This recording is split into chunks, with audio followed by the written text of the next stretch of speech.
Banyak. Bulan.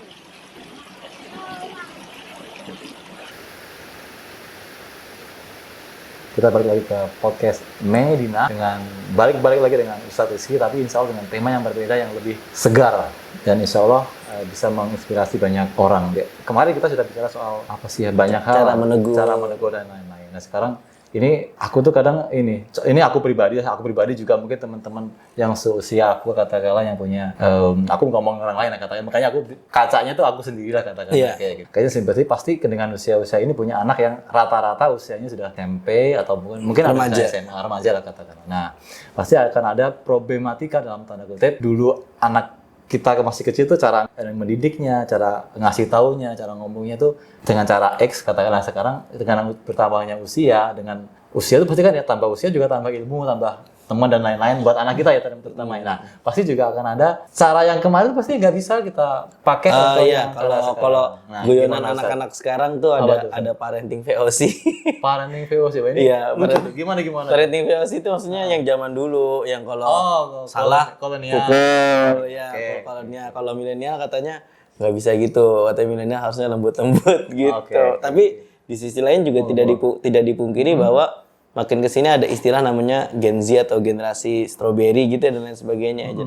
Dan itu jelas perbedaannya. Tapi kita bisa nyari kalimatun sawa atau titik temu yang sama kalau merujuk pada Al-Quran terkait hal-hal yang memang prinsipil harus ya tidak bisa ditoleransi. Artinya begini, proses ibadah penghambaan seorang Muslim kepada Tuhannya itu kan memang proses yang pasti dan mutlak. Artinya keharusan. Karena ya di podcastnya bareng Ustadz Fauzan kemarin sudah dibilang wa ma khalaqtul jinna wal insa illa liya'budun. Ya, kalau misalkan manusia diciptakan memang buat beribadah, artinya proses beribadah itu memang sudah sangat diajarkan. Apalagi hampir di seluruh segmentasi ibadah yang diajarkan di fikih itu pasti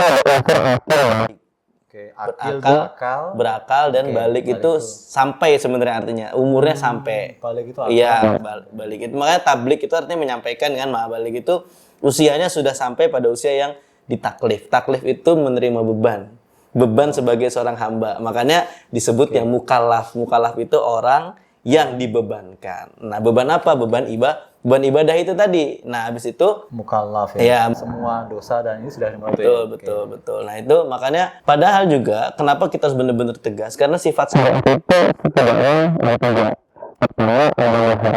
tidak adanya kesulitan. Artinya Mas Agung kalau misalkan dalam kondisi-kondisi tertentu sholat susah, maka kita akan diberikan alternatif lain, entah itu harus qodho, entah itu sholat lihurmatil wakti, entah itu kalau dalam safar kita bisa qasar dan jamak dan lain sebagainya. Jadi itu namanya adamul haraj, ditiadakannya kesulitan. Itu jadi kemudahan yang diberikan Allah. Ya, itu kemudahan, atau dalam bahasa fikih disebut ada rukhsah, keringanan. Ada juga yang ini yang berkaitan dengan taklif atau mukallaf itu taklilut. Allah itu sudah mengambil porsi yang paling ringan untuk dibebankan. Ya misalkan gini, sholat sehari kita 17 rakaat. 5 waktu 17 rakaat. Itu kan kita masih bisa dia. Bahkan masih ada yang duha, tahajud. Dan kalau misalnya Ramadan masih tarawih 20 rakaat. Nah, artinya gini. 17 rakaat itu sudah batas minimal. Karena aslinya 50 rakaat pun kita sanggup. Tapi yang diwajibkan hanya 17. Sama dengan Mas Agung misalkan katakan punya deposito 1 miliar. Amin. Nah, contoh. Ya. Tapi nggak apa-apa diaminkan karena contoh baik. Mau harta 1 miliar, 2 miliar, bahkan sampai 1 triliun pun kewajiban zakatnya tetap 2,5% dari yang ada. Ya, artinya gini, misalkan kalau misalkan 100.000 aja 2,5%-nya kan berarti 2.500. Ya berarti kalau misalkan 1 miliar ya 2,5%-nya 25 juta. Yang aslinya sebenarnya ya 1 miliar yang ngasih 100 juta juga nggak kerasa gitu. Masih punya 900 juta lagi kita. Tapi yang diwajibkan yang 25 juta. Nah itu takalif. Jadi bebanan yang paling sedikit. Sama puasa misalkan yang diwajibkan 30 hari di bulan Ramadan. Ada loh muslim lain yang Daud ya, sehari puasa. Iya, sehari enggak. Atau dia masih tambah Senin Kamis, atau Senin Kamis biasanya pun dia masih ditambah Ayamul Bid dan sebagainya. Itu taklif. Jadi pembebanan paling minimal terhadap mukallaf. Nah, yang ketiga itu tadarrujan. Tadarrujan itu berproses ya, step by step. Nah, makanya proses ibadah ini tidak bisa dalam tanda kutip ya, kalau misalkan kita sudah mengingatkan berkali-kali dan terus menolak, ya memang harus ada sisi dikeraskan. Namanya Nabi bilang kalau sudah 7 tahun nggak mau sholat, pukul. Pukulnya juga jangan. Jadi gini, saya kadang risihnya tuh ketika ada kalimat pukul, ada kalimat apa, itu selalu Islam itu keras. imajinasikan dengan pukulan kayak pukulan orang lagi main UFC gitu. Iya, maksud saya sebenarnya mukulnya nggak harus dipiting kayak Habib Nurmagomedov gitu. Jadi ya pukulnya juga ada tata caranya Nabi, misalkan ya dalam bagian-bagian tertentu dengan ukuran kekuatan tertentu, ya nggak ditonjok full power juga gitu. Tapi dalam artian ini teguran, tas gitu. Okay. Makanya kiai-kiai zaman dulu kadang pak bawa rotan, misalkan rotan jari atau yang diomongin sama beliau itu saya pukul setannya gitu. Nah, itu maksudnya cek itu biar yang dipukul tuh bukan orangnya, bukan kita nggak sayang, tetapi justru karena kita sayang kita tegur. Itu pun sudah setelah batasan, setelah ditegur, setelah diingatkan gitu, nggak datang ngingetin tas gitu, nggak boleh. Nah, ada itu salah satunya. Makanya di Quran itu kalau misalkan ini sebenarnya cocok banget buat sahabat-sahabat Madinah yang mungkin Medina yang kok sulit memerintahkan anak buat ibadah, kok sulit mengajak bareng-bareng dalam ibadah, entah ibadah itu sholat, entah ibadah itu puasa, atau mungkin ibadah lainnya yang berbuat baik gitu ya. Nah, ini direkam dalam Quran dengan bahasa yang cukup detail. Nah, dibilangnya wa'mur ahlaka bis-sholati wastabir 'alaiha la nas'aluka rizqan nahnu narzuquk wal 'aqibatu littaqwa. Perintahkanlah keluargamu untuk sholat, wastabir 'alaiha, bersabarlah atas itu. Nah, istobir ini kalau dalam kaidah tafsir disebutnya ziyadatul mabna tadul ala ziyadatil makna. Jadi ditambahin satu huruf itu makna pasti menunjukkan adanya penambahan makna. Berbeda dengan wasbir ala ma asabak. Nah, kalau misalkan wasbir ala ma asabak itu bersabar atas musibah yang kita terima, dan sabar ini kan musibah tidak tiap hari menimpa kita, tidak setiap waktu menimpa kita. Dia datang dalam saat-saat tertentu atau saat kita merasa realita tidak berjalan sesuai ekspektasi. Itu juga bagian dari sesuatu yang tidak bisa kita terima kan, tapi tidak datang setiap saat. Tapi kalau wa'mur ahlaka bis-shalah, salat ini kanas alal mukminina kitaban mauquta, dia waktu yang tetap dan waktu yang ditentukan. Kenapa jadi berat? Karena gini, kadang kayak gini, misalkan Mas Agung hari weekend kosong, ya enjoy aja mau salat juga, nggak ada kerjaan. Tapi kalau pas lagi dapat project, wah pas zuhur nih nanggung nih kerjaan nih. Nah, skip dulu kali ya gitu ya. Skip dulu kali ya. Nanti deh ditunda dulu. Nah, di besok harinya lebih padat lagi.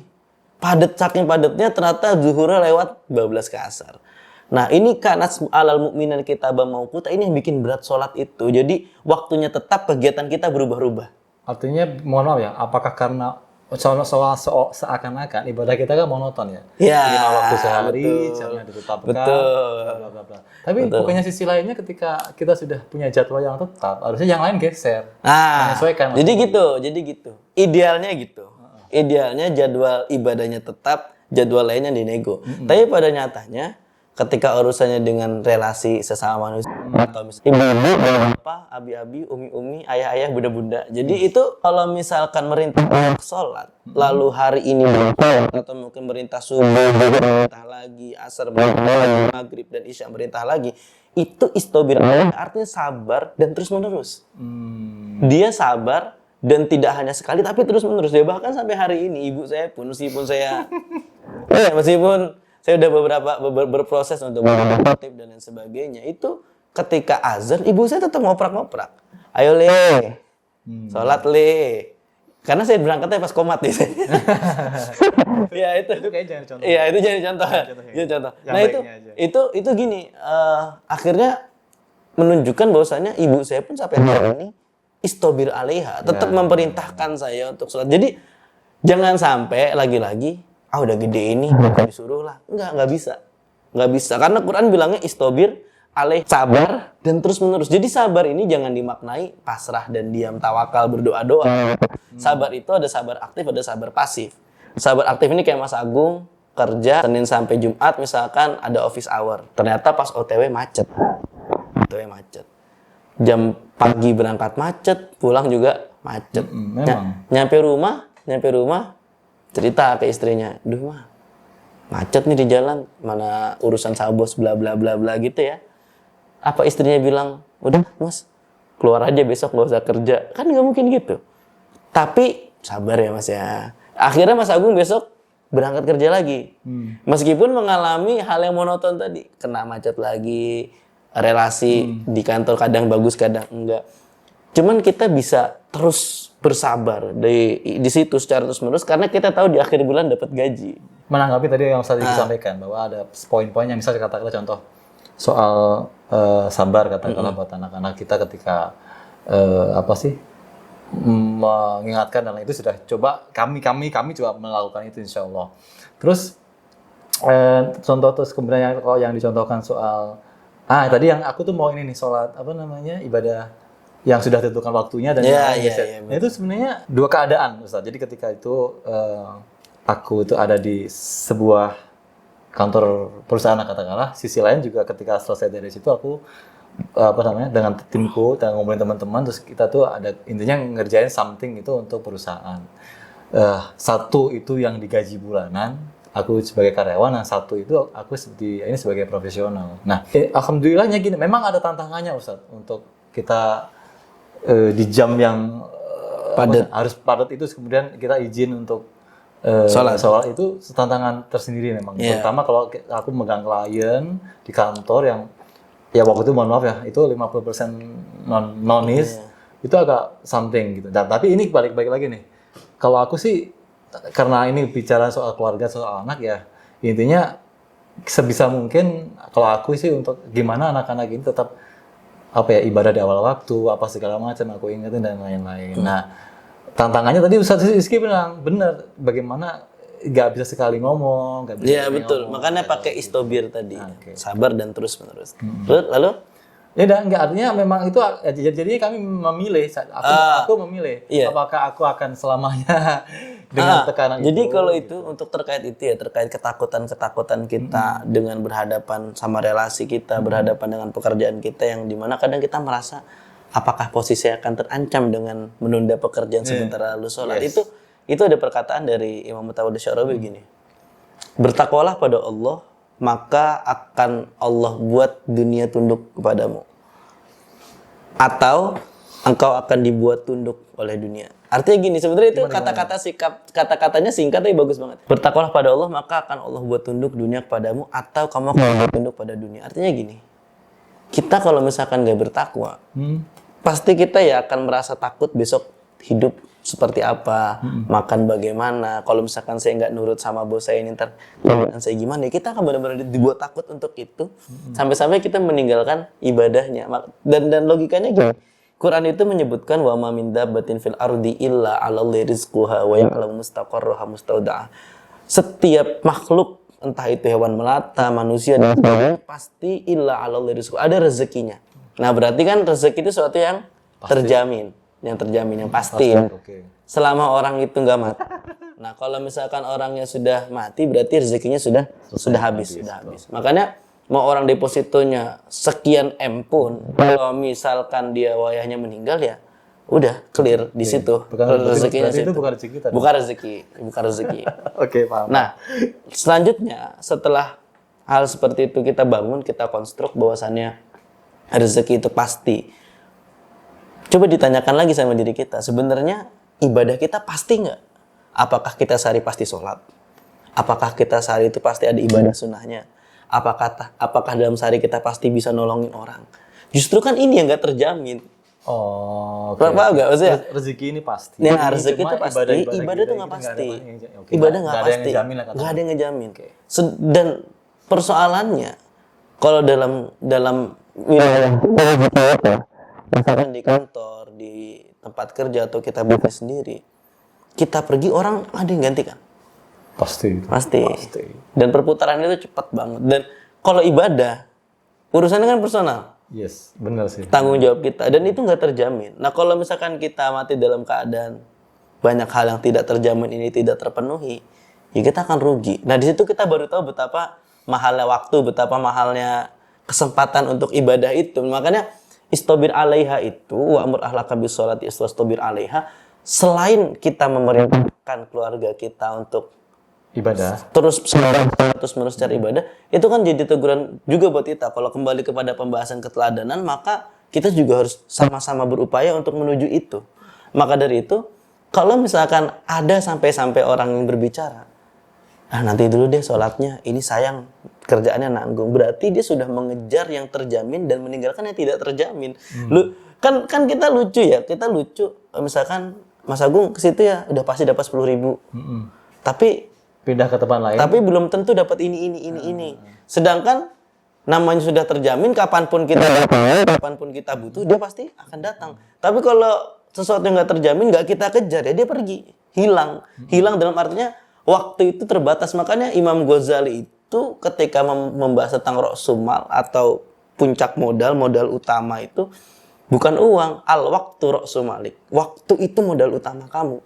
Makanya di Quran pun sampai dibilang kan, ini ayat ini sangat innal ladzina yatluna kitaballah, orang-orang yang membaca Al-Qur'an, wa aqamus shalah wa anfiqu mimma razaqnahum sirran wa alaniyatan yarjuna tijaratan lan tabur. Kalau orang-orang yang membaca Al-Qur'an, mendirikan salat, menunaikan zakat, itu orang yang berniaga tiada ruginya. Nah, maksud itu jangan dimaknai tijaratan lan tabur itu dapat pahala enggak, tetapi untuk melakukan baca Quran, sholat, zakat itu kamu ngeluarin modal waktu. Modal waktu, ngalahin mager, ngalahin tadi kalau misalkan kita seorang profesional dan seorang bisnismen, kita ngalahin mau izin dulu. Dan saya rasa juga kayaknya kalau bertemu relasi yang sesama baik, sama-sama ngerti, kayaknya nggak bakal sampai diputus kontrak kerja tuh, misalkan kita 5 menit atau berapa menit untuk sholat. Tapi ada ya yang kan ketika kita. Tapi kalau misalkan memang sulit sekali dan dalam waktu yang masih memungkinkan, nggak apa-apa sebenarnya Mas. Kalau misalkan dia di waktu yang ini sulit dan benar-benar kita pasti kehilangan itu, kalau dalam longgarnya fikih memang bisa aja. Oh jadi gini, ditunda ketika dulu. Bukan juga, jadi lebih sharing aja. Contoh karena kamarnya motret deh, atau motret alam terbaiknya itu. Ini bisa dicek sunset atau sunrise itu pas, kalau sunset itu pasti pas azan maghrib, itu yang terbaik. Jadi kalau kita sholat dulu baru kita balik lagi, itu tidak bisa dilakukan. Iya, lost moment. Namanya golden hour namanya. Iya, golden hour. Jadi ternyata sudah ada ini ya. Jadi nggak apa-apa, misalkan kalau memang itu harus dan selama kan tidak sampai isya. Enggak. Maksudnya masih ada spare waktu. Cuma 15-10 menit lah gitu. Makanya gini, as-salatu ala waktiha. Memang ala ini kan kalau dalam bahasa Arab ada ala, ada fauqa. Ala itu di atas ini misalkan apa ini di atas meja, benar-benar nempel di atas meja. Kalau fauqa itu at-tairu fauqa. Nah, itu pesawat di atas. Oke, di atas tadi enggak pakai at-tairu fauqal ardi misalkan gitu. Pesawat di atas bumi. Nah, di atas tapi enggak nempel. Iya. Makanya as-salatu ala waktiha maksudnya sebenarnya sebaik-baiknya salat azan, qomat, jamaah. Nah, itu. Jadi beda, pahami dengan sebaik-baiknya dengan apa ya? Kan kalau namanya sebaik-baiknya kalau bisa seperti itu, sebisa mungkin seperti itu. Nah, kalau misalkan ada beberapa hal yang tadi, sedangkan kita dalam niat ibadah mencari nafkah juga itu hal yang wajib. Ya ada spare waktu itu tidak masalah. Nah, kembali lagi ke hal tadi bahwasannya jangan sampai meninggalkan intinya. Jangan sampai meninggalkan. Bahkan dalam hadis itu man taraka sholata amdan faqad jiharan, itu kan jelas sekali yang meninggalkan sholat secara sengaja itu kafir secara nyata. Ya tentu saja memang bukan kafir secara yang harus syahadat lagi, tetapi sholat dan ibadah-ibadah lain ini kan bagian dari rasa syukur kita. Makanya disampaikan juga idza dzakartani syakartani wa idza kafartani nasitani. Kalau misalkan kamu ingat aku berarti kamu syukur, kalau kamu lupa berarti kamu kufur. Oke. Aja, jadi gini Ustaz, mohon maaf ya, balik lagi ya. Ini kan tadi kan proses panjang ya. Jadi kalau kita dalam sebuah rumah tangga itu proses panjang untuk menjadikan dalam tanda kutip kita sendirilah. Atau kita kalau bicara anak kita ya kita ajak jadi sebuah kebaikan. Tapi ternyata Ustaz Diki bilang bahwa proses itu tidak bisa dia sendiri, tapi tidak bisa berdiri sendiri. Iya, tapi akhirnya saling kita bareng. Nah, artinya kan ada proses panjang yang harus kita lakukan gitu untuk bagaimana cara mengajak anak kita kan atas step-stepnya kalau begini itu. ya begini bagaimana begitu bagaimana gitu. Ya kadang ada yang harus dilakukan dengan kreatif, kadang ya dia memang harus gitu-gitu aja. Jadi gini. Gimana? Anak-anak misalkan, contoh usia 7 tahun, 8 tahun, 9 tahun dia masih suka main lah, umur segitu juga masih suka main. Masih suka main. Masih suka main. Okay. Kalau misalkan sampai si orang tua bilang, "Nak, ngaji." Oke. Ya harus berangkat ngaji. Misalkan atau paling tidak gini, buat satu kesepakatan bersama kapan waktu belajar, kapan harus ibadah. Selebihnya itu bisa boleh main. Maka komitmen itu yang dibangun. Jadi kalau dulu Mama sama Rizky udah pokoknya habis maghrib yang ngaji. Nggak ada yang lain gitu. Itu ada perjanjian lah kalau atau perjanjian lainnya, kontrak lainnya itu yaudah Mama beliin PS tapi nggak boleh main keluar. Ya itu ya saya sepakati gitu dan ya udahlah gitu. Tapi ini mohon maaf ya, tapi ini proses maksudnya gini, ketika kita bilang yaudah aku beliin PS tapi jangan keluar, artinya kan itu kesepakatan daripada keluar yang enggak ini. Dalam tanda kutip kalau ibu saya pokoknya ya PS masih itu sebenarnya intinya. Kalau keluar kan di pandangan mata itu. Ya kalau persoalan ini bisa dipilih setiap orang tua mau seperti apa baiknya. Nah, yang penting ada komitmen kapan dia harus belajar ngaji, kapan dia harus belajar untuk mempersiapkan sekolahnya besok, kapan dia mungkin seorang bisnismen ya dia mempersiapkan itu ya semua harus disepakati karena gini, fitrahnya anak-anak ya benar tanpa kita kasihan pun maksudnya gitu ya. Kasihan nih dia disuruh ngaji terus orang emang wayahnya main. Ya nggak dikasihanin suruh main juga dia pasti bakal main. Betul. Tapi kalau dia nggak dipaksa ngaji dia nggak bakal ngaji. Nah itu loh maksudnya. Kenapa? Ya kadang memang harus gitu-gitu aja. Ngaji kan gitu-gitu aja. Datang ke TPQ belajar baca.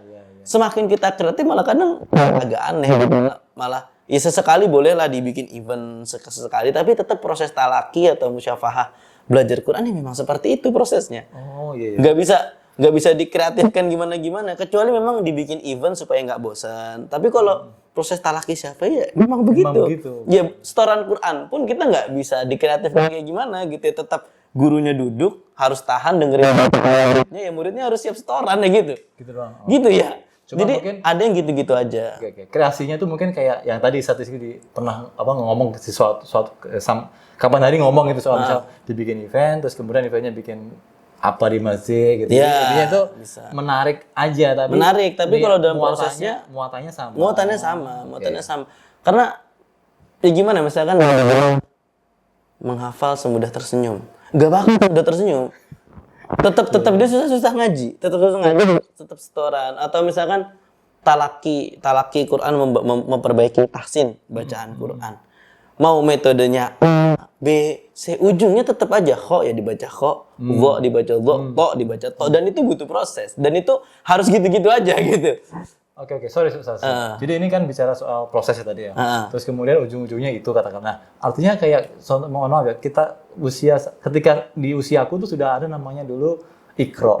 Iqra kan masih sampai sekarang itu kan metode ya. Tapi itu juga masih. Iya, maksudnya metode yang diciptakan oleh kiai siapa saya lupa namanya. Yang biasanya dulu ngajinya metode lama, sekarang metode baru. Artinya kan itu pergeseran cara aja. Cara aja, tapi ujung-ujungnya sama. Itu kan sebenarnya diciptakan untuk memudahkan. Iya, untuk memudahkan. Nah itu jadi prosesnya tetap sama, tetap mendengarkan suaranya. Dan nggak bisa kita memaklumi, udah main dulu, ntar keterusan, pasti keterusan. Kalau misalkan kita menganggap sepele seperti itu, ya maaf ya bunda, umi, abi semuanya jangan menyesal kalau di akhir usia nanti anak-anaknya nggak bisa ngaji karena kita terlalu toleran seperti itu. Nah, sebetulnya memang tidak bisa ditolerir. Kalau ada kalanya HP harus disita, ada kalanya memang harus diomeli untuk seperti itu. Dan yang paling fatalnya lagi kadang berani ngomeli cuman orang tua tidak menunjukkan proses belajar itu. Makanya Mustabir Aleha tadi itu kan sabar yang sangat-sangat sabar aktif. Sabar-sabar yang ya kita juga belajar, kita juga tidak berhenti mengeluh untuk terus memerintahkan yang baik. Nah itu makanya proses panjang ini harus dikawal dengan yang namanya terus mengupgrade ilmu lagi itu memang tidak bisa ya kalau kita tidak lepas dari yang namanya belajar atau mendengarkan atau minimal gini lah. Sekarang podcast udah banyak, sekarang di Spotify pun yang namanya kajian-kajian juga sudah masuk di situ ya. Luangkanlah sebagai orang tua tuh 30 menit aja atau 20 menit aja untuk ilmu-ilmu baru, terutama proses mendidik, proses ibadah dan sebagainya. Karena itu tidak bisa diganti peran itu. Artinya sebagai orang tua tetap harus belajar. Sebagai orang tua belajar untuk jadi orang tua. Gitu. Iya, begitu. Jadi kan nggak mungkin gini ya, mentang-mentang perkembangan zaman sudah maju. Udahlah nggak usah ngaji, orang ada Quran digital gitu kan. Dan terus kalau misalnya orang tuanya meninggal, anaknya nyetel yasinnya yasin pakai Quran digital gitu kan nggak pas. Atau di kuburan ngaji, setel HP-nya taruh di atas kuburan, ya nggak pas. Ya nggak pas. Kalau persoalan, emang kalau digital nggak masuk di kuburan gitu, nggak kedenger sama mayatnya. Ya nggak gitu. Kita nggak tahu prosesnya. Cuman awaladun solih yad'ulah. Anak yang soleh mendoakan kedua orang tuanya itu kan ya anaknya yang doain. Yes, betul. Bukan Quran digitalnya. Iya, kalau itu setuju aku. Dan awaladun solih yad'ulah. Anak yang soleh mendoakan kedua orang tuanya kan tidak dibentuk dengan rasa kasihan biarkan dia main. Tapi dibentuk dengan agak-agak keras dikit ya nggak masalah.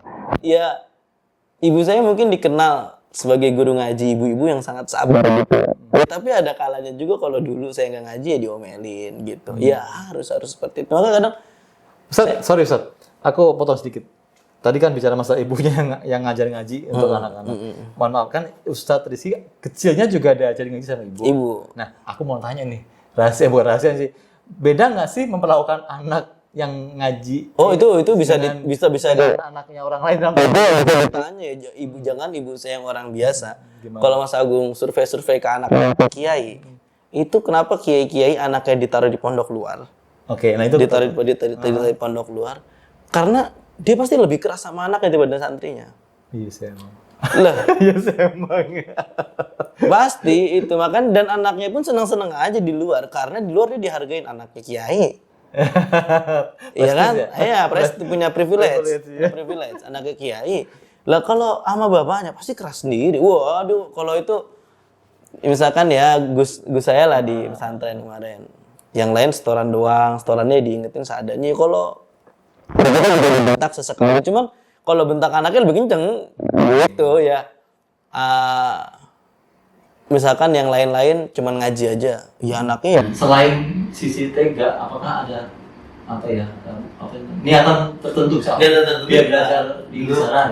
Jelas. Karena gini, kalau di pesantren sendiri dia akan besar dengan seperti lingkungan pangeran sebetulnya.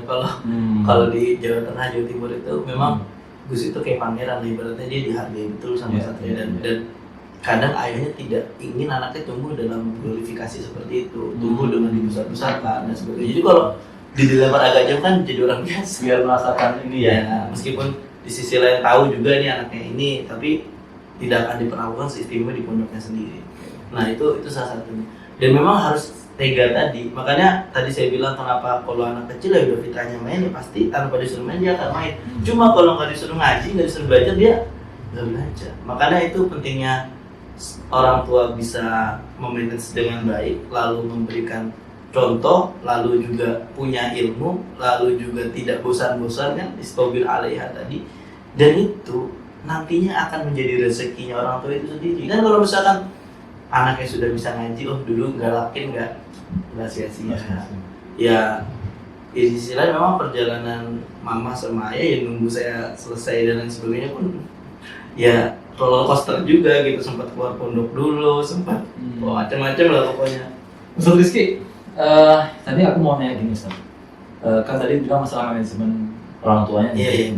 Artinya aku berpikir, kalau bilang masalah manajemen berarti harusnya ada beda loh tentang ibu atau orang tua katakanlah yang kerja kantor, yang pulang pergi, sama orang tua yang ada di rumah, yang mungkin ibunya deh yang di rumah katakanlah, itu pasti harus beda. Saya nggak expect nih keluar pertanyaan ini. Jadi saya udah beberapa kali mungkin dalam podcast saya menyampaikan satu kaidah namanya ridho bisyai, ridho bima tawalladu minhu. Kalau misalkan kita sudah mengambil satu keputusan, maka segala macam bentuk konsekuensi yang jadi buntutnya harus ikut ridho juga kita. Misalkan gini, Mas Agung sama istri misalkan sama-sama berkarir, sama-sama berkarir, maka kewajiban karirnya di kantor harus tetap dihandle, kewajiban rumahnya tidak boleh ditinggal. Makanya tidak ada istilah yang namanya misalkan kalau istri kerja ya nggak ngurus anak, nggak ada. Dia tetap pulang harus sebagai ibu dan bapaknya pulang sebagai ayah gitu. Ya, misalkan dia berangkat keluar dari rumah sebagai direktur, pulang kembali sebagai ayah. Ibunya misalkan keluar sebagai supervisor atau HRD, ya dia pulang kembali sebagai ibu.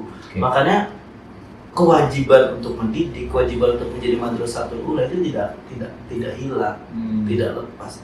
Dan memang ada baiknya ketika sudah memberi anak memang full time harusnya.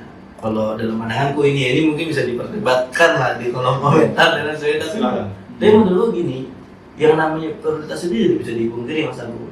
Prioritas? Iya, apapun itu pasti ada unsur prioritas. Kalau misalkan harus memilih maksudnya? Memilih pun misalkan kita memilih dua-duanya menyangka itu juga sebuah pilihan sebenarnya. Ya itu juga sebuah pilihan, tapi kita nggak bisa memungkiri, kita nggak bisa 100% untuk hadir di rumah. Ya ada mungkin orang yang bisa, tapi itu orang-orang tertentu dan itu tidak bisa dilakukan semua. Makanya gini, malah itraku kulu.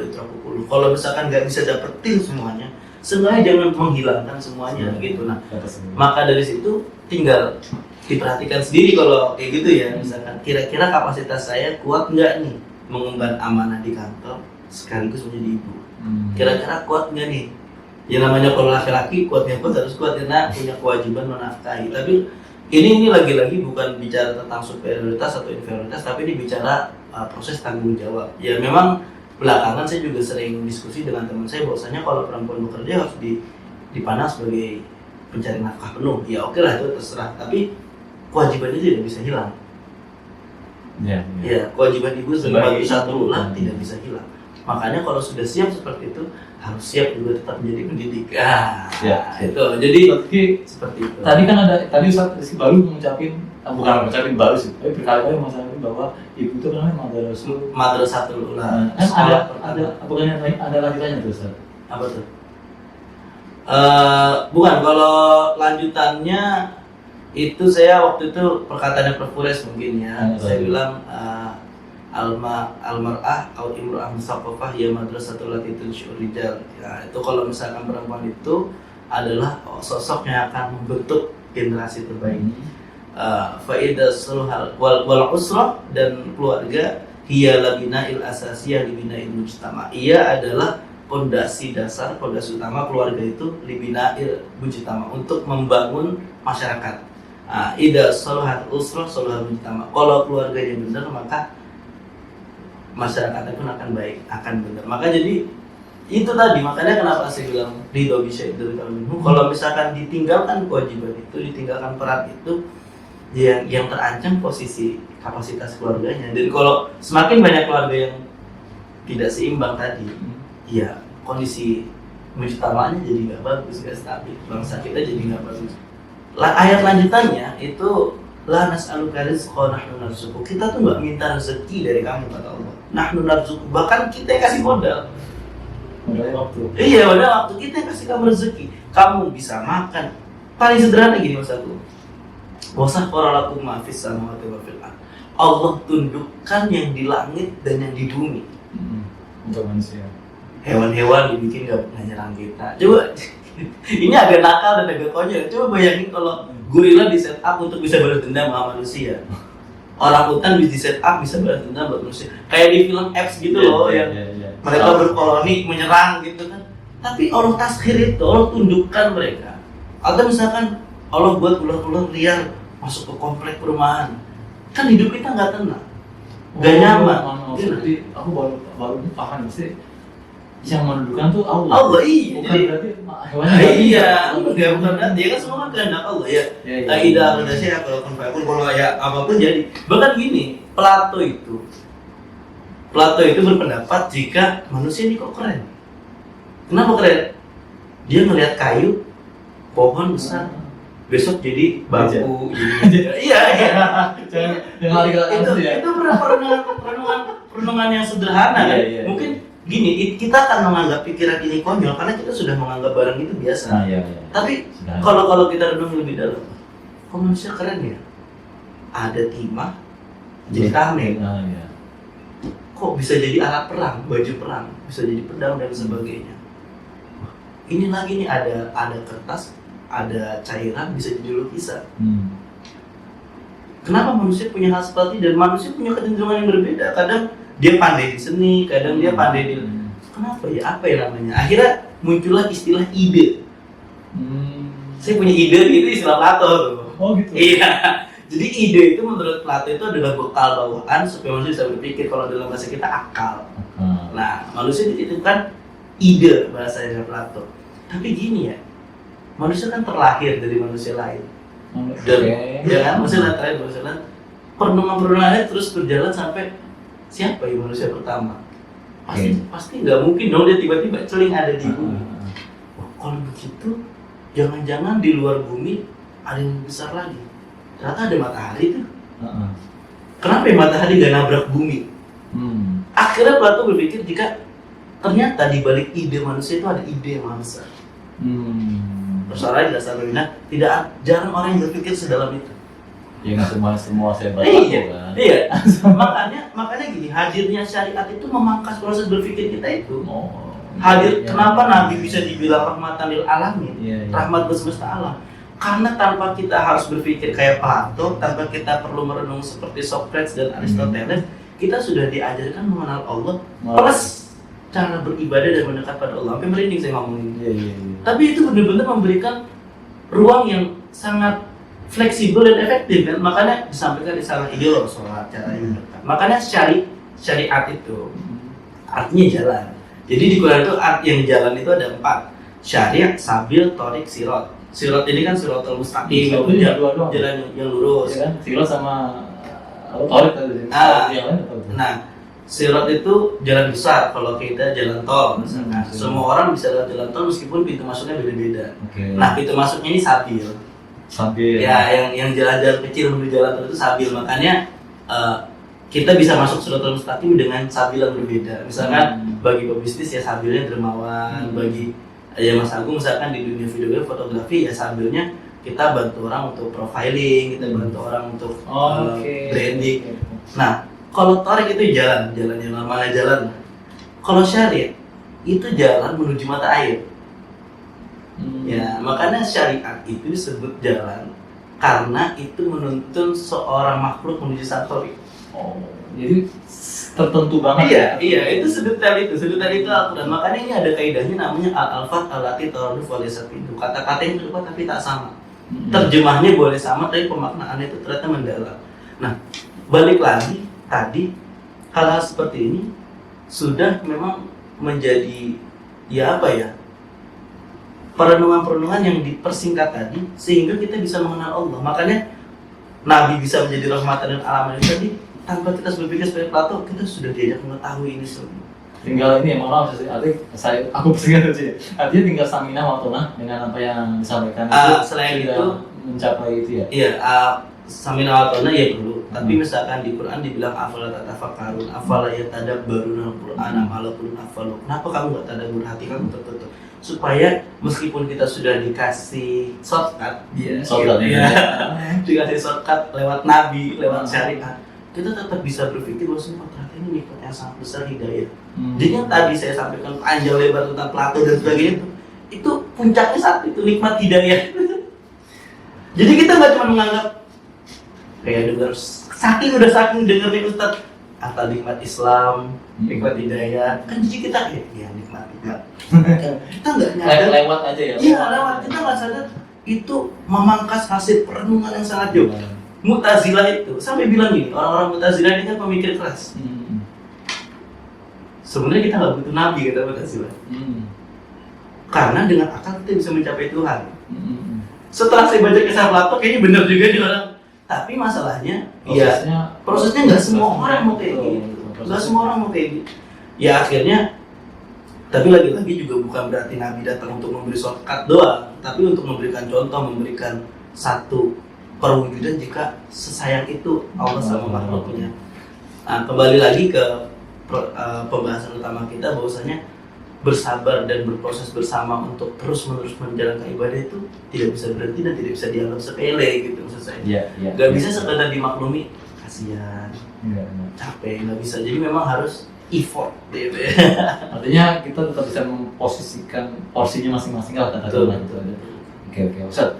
Tadi banyak banget Ustaz, alhamdulillah. Jadi banyak yang tadi aku catatanku tuh banyak banget tentang ahruf, ada rosan, persoalan sabar dan lainnya. Proses apa sih, banyak hal yang kita sampaikan itu adalah bagaimana kita menjaga keluarga kita sebenarnya kan, menjaga pertama kalau kita bicara anak ya anak kita, tapi ujung-ujungnya sebenarnya kalau aku pikir menjaga anak kita tuh menjaga kita sendiri loh Ustaz. Iya betul. Betul ya Ustaz? Betul. Ya makanya kalau misalkan kalau bahasa Jawanya anak pola bapak keperannya. Iya benar. Iya sih. Iya kalau kadang-kadang menghafal filosofi gitu ada gunanya juga. itu dapat dari ayah saya, anak pola bapak keperannya itu benar ya. Ya contoh paling konkret ya Rafael itu lah ya, yang bapaknya dirjen pajak gitu.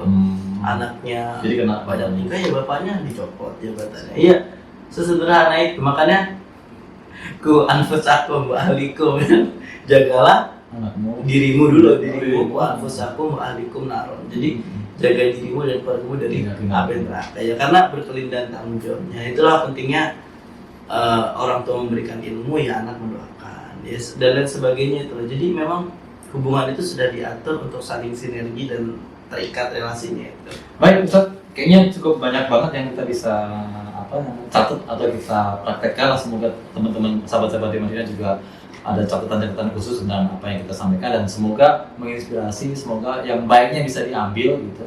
Kalau yang tadi banyak ada bercanda-bercandanya ya itu oke lah, itu biar nggak terlalu kaku aja, nggak terlalu jenuh.